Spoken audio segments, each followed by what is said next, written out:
Hi, this is Khushbu with another question of triangles. This is question number 1 from exercise 7.3, page number 128 from NCERT. This says triangle ABC and triangle DBC are two isosceles triangles on the same base BC. ये दो triangles हैं. One is triangle ABC और दूसरा है DBC. एक बड़ा वाला, एक छोटे वाला. They both have a common base. दोनों का एक ही base है, which is BC. And vertices A and D are on the same side of BC. BC की same side पे vertices हैं A और D, एक ही side पर. He says if AD is extended to intersect BC at P, AD को हमने extend किया है BC तक और वो उसको intersect कर रहा है P पे. Show that triangle ABD is congruent to triangle ACD. आपको प्रूव करना है कि ये triangle ABD, ये छोटा वाला, ये congruent है ACD के, इसके. So that means आपको लेना है ये वाला triangle ABD, this one, this is ABD और एक ACD ये वाला triangle. यहां से जो बन रहा है this. इन दो triangles की बात कर रहे हैं. So सबसे पहले पार्ट में सबसे पहले गिवन हमें है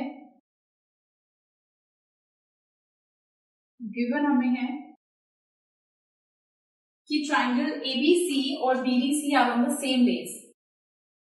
Triangle ABC and triangle DBC ये दोनों isosceles triangle है, तो हम इनको ले सकते हैं as isosceles triangles. Therefore AB equal होगी AC के, because ये triangle isosceles है.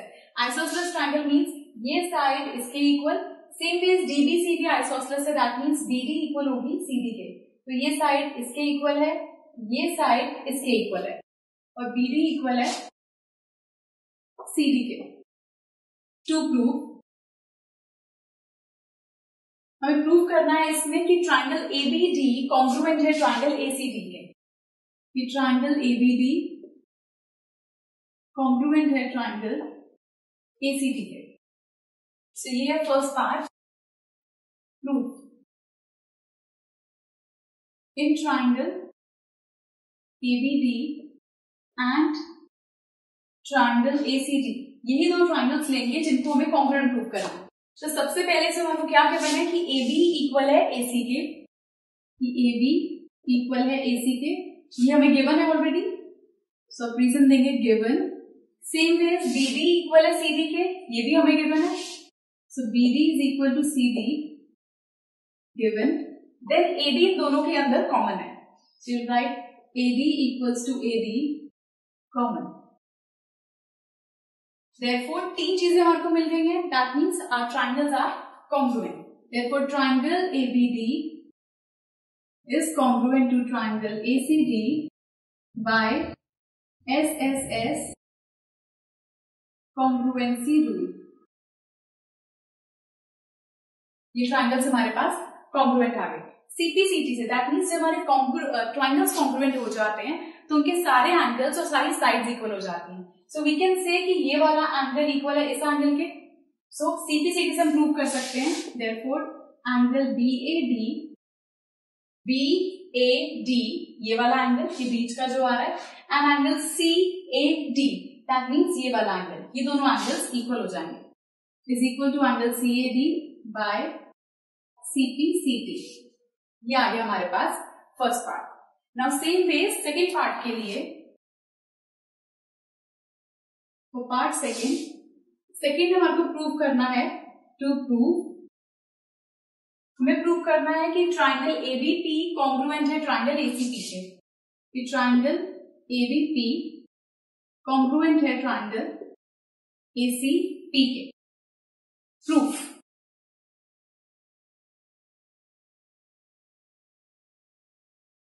सो in triangle ABP and triangle ACP, इन दो ट्राइंगल्स में सबसे पहले ABP और ACP में ABP और ACP, दैट मीन्स हम किन ट्राइंगल्स की बात कर रहे हैं जो यहां से लेकर ये ट्राइंगल यहां तक आ रहा है, दिस ABP, और ACP की बात करें तो यहां से लेकर ये ट्राइंगल यहां तक है, ये वाला ट्राइंगल, ये बड़े वाले ट्राइंगल्स ABP ACP. इन ट्राइंगल्स में हमारे पास क्या है, एक तो ये AB और AC इक्वल दिया हुआ है, BD और CD इसमें नहीं मानी जाएगी। हम बात कर रहे हैं इस ट्राइंगल की, तो इन लाइंस का बीच में कोई काम नहीं है। AD AP, जो AP लाइन है ये कॉमन होगी। और हम ये कह सकते हैं, अगर हम पहले वाले पार्ट के अंदर से ये वाला एंगल यूज करें जो हमने CPCD से यूज किया था, ये दो एंगल जो इक्वल किए थे इनको यूज कर सकते हैं। सो अब देखिए, तो साइड फिर एक एंगल फिर एक साइड, साइड एंगल साइड से ट्राइंगल्स कॉन्ग्रुएंट हो सकते हैं। सो पहली चीज हम यहाँ लिखेंगे AB इक्वल है AC के, सो AB इक्वल है AC के, दिस इज गिवन। दूसरी चीज हमारे पास AP कॉमन है, AP equals to PA common. Third thing कि ये वाला एंगल इसके इक्वल है, तो BAP CAP के इक्वल है, तो एंगल BAP इक्वल है एंगल CAP के। ये हमारे पास प्रूव्ड अबव, ऊपर हमने प्रूव किया था, तो ये रीजन लिखेंगे यहाँ पे प्रूव्ड अबव। तो तीन चीजें मिल गई, that means triangles are congruent. Therefore triangle ABP is congruent to triangle ACP by, जो रूल हमने यूज किया है, साइड फिर एक एंगल फिर एक साइड। हम फिगर को देख के बताते हैं कि क्या रूल यूज होगा, रादर कि आप क्या लिख रहे हैं। ये सीक्वेंस आगे पीछे में हो सकता है, लेकिन फिगर को देख के चेक करना होता है। So this is by SAS congruency rule. अब ये दो ट्रायंगल्स कॉन्ग्रुएंट हो गए हैं, तो CPCD से हम ये कह सकते हैं कि BP ये लाइन इक्वल है PC के, BP is equal to PC। So BP equals to PC by CPCD। सो पार्ट नंबर 3 के लिए he says AP bisects angle A as well as angle D। AP angle A और angle D दोनों को bisect कर रही है। सो to prove होगा इसके लिए हमारा,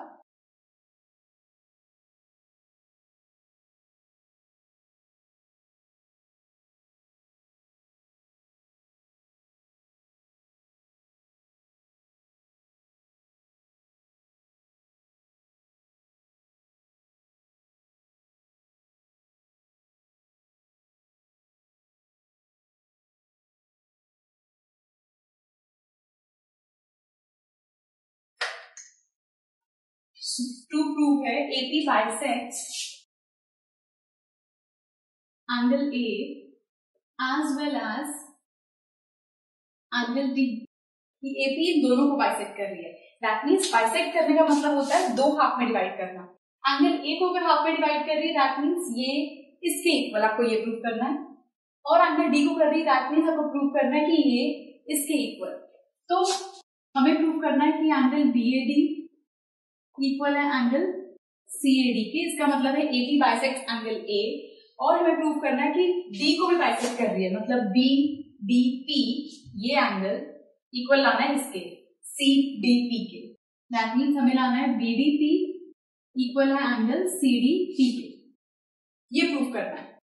सो प्रूफ ये एंगल BAD और CAD, मतलब ये ऊपर वाले BAD CAD, ये हम पार्ट फर्स्ट में प्रूव कर चुके हैं CPCD से। सो उसको हम लिखेंगे angle BAD is equal to angle CAD proved above. और इसको प्रूव करने के लिए हमें ट्रायंगल लेना पड़ेगा ये छोटे वाला, बिकॉज इसी के अंदर ही आ रहे हैं। तो BDP लेंगे हम और CDP लेंगे हम, ये दो triangles. So in triangle BDP and triangle CDP क्या क्या है हमारे पास, एक तो BD इक्वल है CD के, PD कॉमन है, और BP और PC ये हमने पार्ट सेकंड में CPCD से प्रूव किया है। तो हम लिखेंगे BD इक्वल है CD के, ये आपको गिवन है। ये PD कॉमन है दोनों के अंदर, PD equals to DP common. और थर्ड चीज है BP इक्वल है PC के, BP equal to PC proved above. So तीन चीजें आ गई, दैट मीन्स ट्रायंगल्स कॉन्ग्रुएंट हो गए।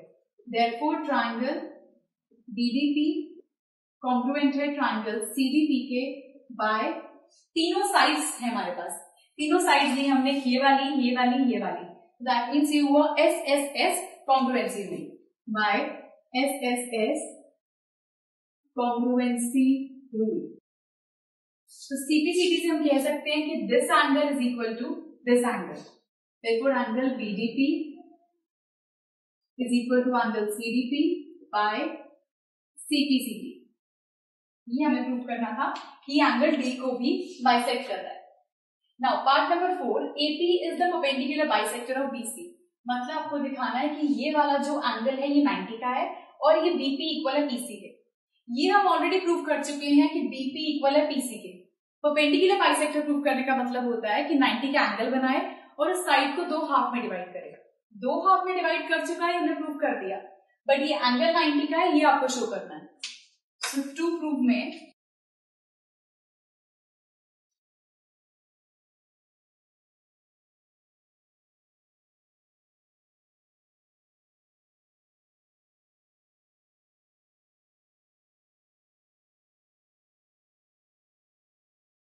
आपको प्रूव करना है कि AP is the perpendicular bisector of BC.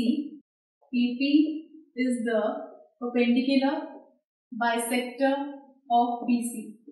That means आपको प्रूव करना है कि BP इक्वल है PC के और आपको दिखाना है कि angle APD angle BPD, this is B, BPD equal है एंगल CPD के, ये है 90 डिग्री. ये एंगल आपको 90 का शो करना है. तो प्रूव, अगर हम ये दो लें BPD और CPD, अभी जब हमने ट्रायंगल कॉन्ग्रुएंट किया था इस वाले पार्ट के लिए BPD CPD, अगर हम CPCD से ये कह देते कि ये वाला एंगल इसके इक्वल है तो हम इसको यूज कर सकते हैं. तो उस पार्ट में हम ये चीज एड ऑन कर लेंगे कि ये दोनों एंगल्स इक्वल है. सो we can say in triangle BDC and triangle BDP and triangle CDP, आपके पास है BD इक्वल है CD के, दिस इज गिवन. आपके पास PD कॉमन है, PD इक्वल्स PD, ये कॉमन है, और ये हम प्रूव कर चुके थे BP इक्वल है PC के. So BP is equal to PC, proved above. तो आपके पास यहां से ट्रायंगल्स कॉन्ग्रुएंट हो गए. ट्रायंगल BDP कॉन्ग्रुएंट हो गया ट्रायंगल CDP के बाय ट्रिपल S, क्योंकि तीनों साइड हैं. सो तीनों ट्रायंगल कॉन्ग्रुएंट हो गया तो हम कह सकते हैं कि this angle equals to this angle. ये एंगल BPD इक्वल है एंगल CPD के बाय CPCD.